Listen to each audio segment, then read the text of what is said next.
So it's very important that we understand that we need to relate to our customers if we're going to be able to make obviously a connection, build rapport, and ultimately make the sale. Okay, so what is relating? Very simply, relating is making or showing a connection between two things. Okay, also it's to feel sympathy or identify with. So instantly off the bat, from the two definitions, we realize there's two parts to relating. Okay, so making or showing a connection between. Okay, so this is more for, you know, if the customer is showing a lack of desire. Okay, and feeling sympathy or identifying with is, you know, the more empathetic side of things, and also making sure that we're listening to the customer and we're trying to solve their problems. Okay, so why is relating so important in sales?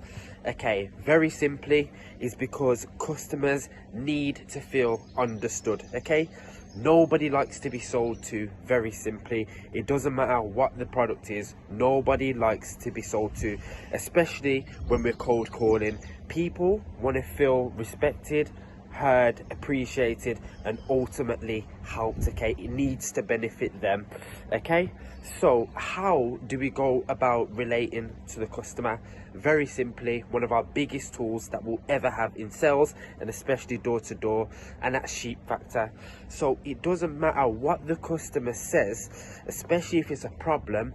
They're not the only person to experience that problem. You would have encountered someone on that street earlier on in the day or earlier on in your career that's had the same problem, and we're going to use sheep factor to relate their problem to a problem that you've encountered before. You're going to merge the two together. Very simple. Feel, felt, found.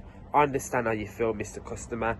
Julie down the road, she felt the exact same way, but what she found was with this product, it was able to obviously benefit and satisfy her needs.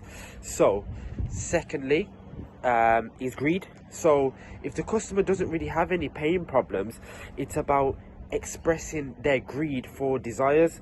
So this is a very effective and very simple tool to use. So for example, if you see the customer has a really nice car on their drive, when you go to close that customer in regards to relating, what you're going to say to them is that, you know, this saving here, it's not going to get you a brand new sports car on your drive, but it is going to help you with your bills moving forward. It is going to help you worry less about your gas and your electricity, so you can put your money elsewhere. So you've related the saving to something that they have.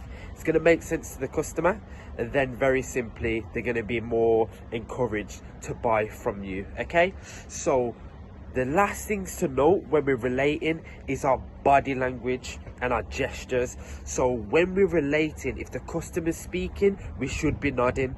We should be nodding. Eye contact, nodding. It shows that we are listening. Okay, also the hand gestures. So when we're talking about their neighbors, we're pointing out their neighbors. We're pointing out Julie and Shirley and Tina.